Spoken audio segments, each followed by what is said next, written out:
Hey, it's Dawn Hendricks, and welcome back to the FM Talent Blueprint. If you've been working in or around the federal sector in 2025, then you already know this year has been heavy. Between the government shutdown, hiring freezes, shifting priorities, reorgs, the pressure is real. But beneath all that policy and paperwork, there's something deeper happening: burnout. So today we're going to be shining a light on the part of workforce management that doesn't always make the headlines, but absolutely impacts everything we do. And that's mental health and well-being. Because behind every budget cut, every delayed start date, and every reorg memo, there are people. People who are stressed, stretched thin, and silently struggling. This episode is about resilience, how to protect yourself, how leaders protect their teams, and how to keep people thriving in the middle of uncertainty. So let's start with the big picture. Recent surveys show 95% of federal workers reported increased stress and anxiety this year. That's not a stat, that's a signal. We're seeing workload spikes from downsizing, uncertainty from delayed clearances and shifting missions, and a culture where people feel like they can't speak up without being labeled. One federal employee said something that really stuck out to me. She said, "I'm breaking down. Every day there's a new conversation about who's leaving, who's cut, who's next. It's exhausting." And that's not just one person's voice, that's a chorus. And it's time that we listen. I'm going to share with you two stories that I think bring this picture into clear view. Alex, who's a systems analyst supporting a very high-profile federal contract, after two of her teammates left for what we'll call more stable roles, the workforce doubled. There was no backfill, no buffer, just the mounting pressure of work. And within weeks, she was skipping meals, she was working late, and eventually she broke down. And she was telling colleagues, "I'm not lazy, I'm just drowning." There's another example of Priya, who's a program coordinator at a federal agency. And she was dealing with a clearance, a renewal of her clearance that was dragging on for months. But the problem is she couldn't access her systems, which meant that she couldn't do her job. And no one was able to give her any answers. So this stress triggered migraines for her, insomnia, where she eventually had to take medical leave. And she was feeling like, am I being punished for something?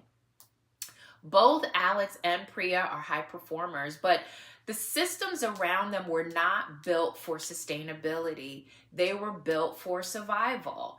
And so if you're listening today and thinking, this sounds like me, let's talk about strategy. Here are 5 practical ways to protect your energy. The first one is set boundaries and stick to them. Shut your laptop down at a specific time. Protect your lunch breaks. Turn off your notifications after hours. After all, boundaries are not selfish. Find your circle, whether it's co-workers or alumni or even a mentor. It's important that you don't isolate yourself because connection can be a pressure valve release. Also, use what's already available to you.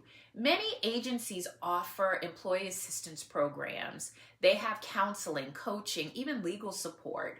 So don't allow the stigma behind these tools block your access to the help that's already available to you. And then micro breaks. Take 10-minute breathers. Go outside and walk, stretch. This is not wasted time. This is a reset, and your brain needs it. This is one of my favorite ones, and that's track your triggers. Keep a journal or take some notes on what's draining you, because awareness is really the first step to being able to make change around these things. Now, this next section is for those leaders that are listening. This part is going to be for you, because mental health isn't a perk. It's a retention strategy. And so we want to talk about what resilient leadership looks like. It's going to be important for you all to communicate early and often, even if the update is, I don't really have an update. You've got to say something, because silence breeds anxiety. It's transparency that builds trust. And also, it's going to be important for you to reassess workloads collaboratively with your team.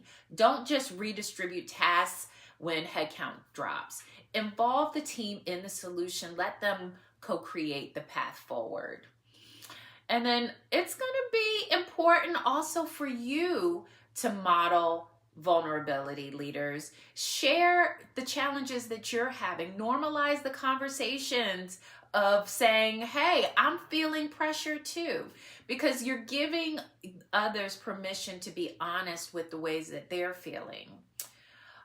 We all know flexibility is no longer a luxury. Remote work, hybrid work schedules, flexible hours.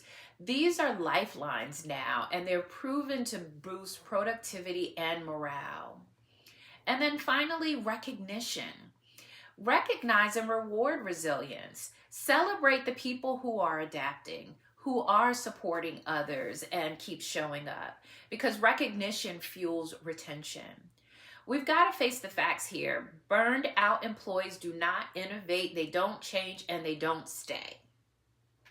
So I'll give you my final thoughts on this matter.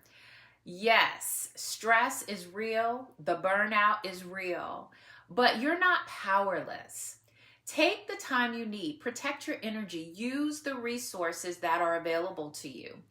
And to my leaders out there, it's time for y'all to step up. Build cultures where people aren't just surviving. Build cultures where people can thrive. Because resilience isn't about ignoring stress. It's about building systems and support that make people stronger in the face of it. Now, if this episode resonated with you, share it with a colleague. Subscribe to the FM Talent Blueprint and drop me a message on LinkedIn. I'd love to hear how you're staying resilient right now. And until next time, take care of yourself, take care of each other, and keep building the blueprint.